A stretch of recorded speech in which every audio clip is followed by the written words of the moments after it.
Hello and welcome to ABC trainings. आज हम input output stream in Java ये देखने वाले। जावा में input stream and output stream का जो डेटा है उसे हम input as a input read करने के लिए और कुछ लिखने के लिए हम यहाँ पे एज आउटपुट यूज करते हैं। तो इनपुट स्ट्रीम में क्या होता है?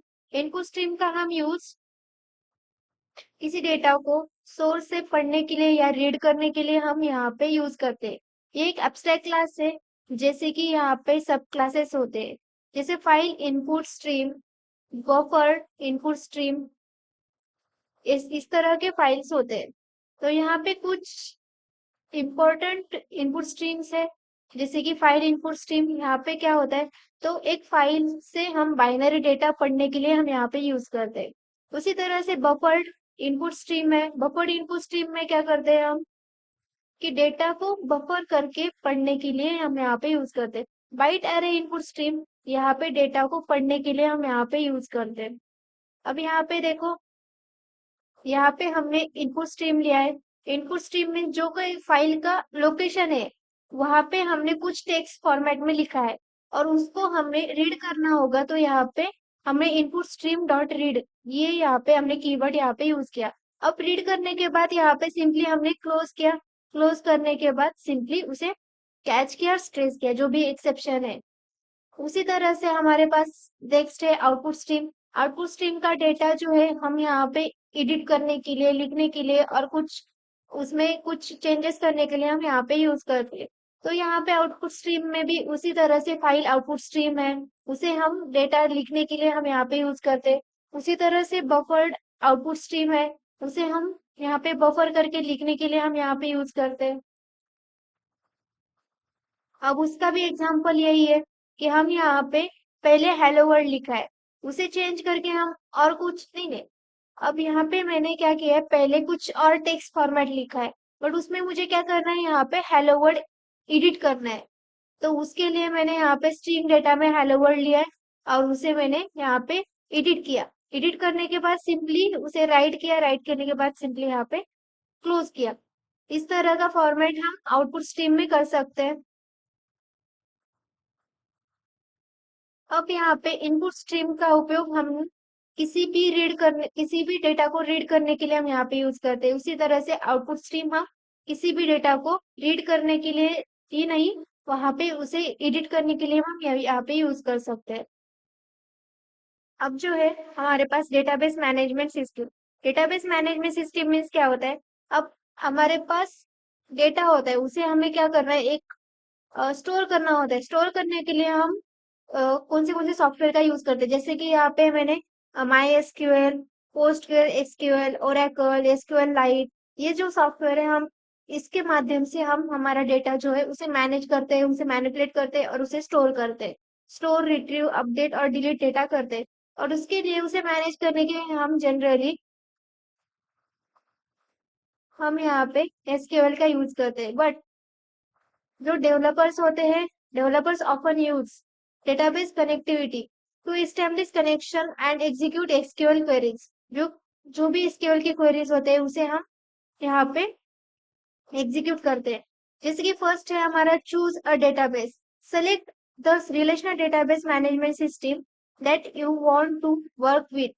मीन्स यहाँ पे कौन सा डेटाबेस सिस्टम मुझे सर्च करना है, तो यहाँ पे मैं सिलेक्ट कर सकती हूँ। जैसे कि मुझे सिलेक्ट करना होगा my SQL, Postgres SQL, Oracle, SQL light, Microsoft SQL server. ये जो है एक डेटाबेस मैनेजमेंट सिस्टम है। इसका यूज करके हम हमारा डेटा जो है उसे मैनेज कर सकते हैं। उसी तरह से हमारा नेक्स्ट जो है इंस्टॉल डेटाबेस। अब मैंने सिलेक्ट किया, सिलेक्ट करने के बाद मुझे इंस्टॉल एंड कॉन्फ़िगर करने के लिए एक रिलेशनल डेटाबेस मैनेजमेंट सिस्टम का as a server, as a system पर यूज करना होगा। उसे मेक श्योर इट्स रनिंग। अब मेरा जो डेटाबेस है उसे मैं रन कर रही हूँ या एक्सेसिबल है, ये मुझे श्योर करना होगा। उसी तरह से मेरा डाउनलोड जेडीबीसी सर्वर है। डाउनलोड जेडीबीसी सर्वर मीन्स क्या होता है? अब जेडीबीसी सर्वर मैंने यहाँ पे डाउनलोड किया for for a selected database, और उसी तरह से उसे उस ड्राइवर को मैंने यहाँ पे अलग किया जावा को एप्लीकेशन के कनेक्ट करने के लिए। और मेरा जो जावा का प्रोजेक्ट का क्लास पाथ है, उसे मैंने यहाँ पे इंक्लूड किया है। मीन्स यहाँ पे मैंने क्या किया, डाउनलोड किया JDBC ड्राइवर। उसी तरह से यहाँ पे इस्टेब्लिश डेटाबेस कनेक्शन है। अब डेटाबेस का कनेक्शन यहाँ पे इस्टेब्लिश करना होगा। अब यहाँ पे कुछ एग्जांपल है, जैसे कि मैंने यहाँ पे SQL का डेटा मुझे यहाँ पे स्टोर करना है, तो स्टोर करने के लिए यहाँ पे मैंने connection driver manager SQL exception यहाँ पे मैंने दिया है। उसी तरह से यहाँ पे एक ट्राई और कैच, जो भी एक्स्ट्रा इंफॉर्मेशन जो कि अनयूजेबल है उसे मैंने यहाँ पे निकाल दिया और कैच किया, ये यहाँ पे होता है। और उसी तरह से मेरा कोड, अब मैंने जो डेटाबेस मैनेजमेंट सिस्टम है SQL लिखा है। SQL में क्या होता है, एक क्वेरीज होता है जो कि यहाँ पे डेटा हमें स्टोर करने के लिए हम यहाँ पे यूज करते हैं। वही एग्जांपल यहाँ पे दिया गया है। जैसे यहाँ पे मैंने पब्लिक क्लास डेटाबेस मैनेजर है, उसी तरह से यहाँ पे रूट एक है पासवर्ड, उसे मुझे क्या करना है यहाँ पे स्टोर करना है। स्टोर करने के बाद मुझे यहाँ पे एक SQL में यहाँ पे एक फॉर्मेट में स्टोर करना है। स्टोर करने के बाद सिंपली यहाँ पे जो भी क्वेरीज है उसे एग्जीक्यूट करके यहाँ पे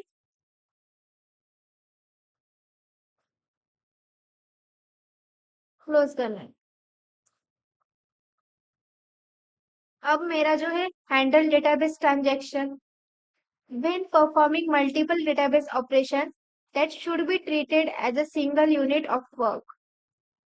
जो भी मैंने डेटाबेस का कोई ऑपरेशन करना है, तो मुझे एक मल्टीपल ऑपरेशन करना है, बट मुझे एक ही फॉर्मेट में एक ही यूनिट में उसे वर्क करना है, तो हमें क्या करना होगा, यहाँ पे मैनेज करना होगा कि ट्रांजैक्शन ऑफ कनेक्शन ऑब्जेक्ट, और इंश्योर करना होगा कि मेरी कंसिस्टेंसी है और इंटीग्रिटी भी होगा। Multiple programs at a time, मुझे एक ही प्रोग्राम में एक ही टाइम में मुझे क्या करना है, यहाँ पे वर्क करना है।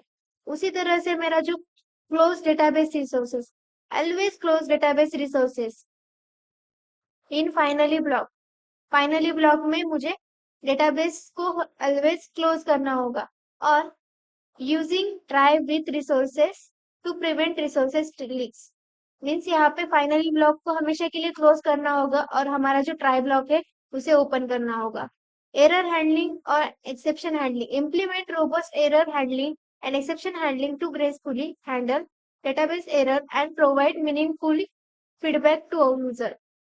यहाँ पे मेरा जो एरर हैंडलिंग है और एक्सेप्शन हैंडलिंग है, उससे मुझे क्या करना होगा, तो डेटाबेस को हैंडल करना होगा, क्योंकि इससे क्या होगा, हमारे डेटाबेस को एक रोबस्ट हो जाएगा, नहीं तो यहाँ पे कुछ डेटा लीक हो जाएगा। इसीलिए हमें यहाँ पे error handling and exception handling को वर्क करना होगा। Okay, thank you.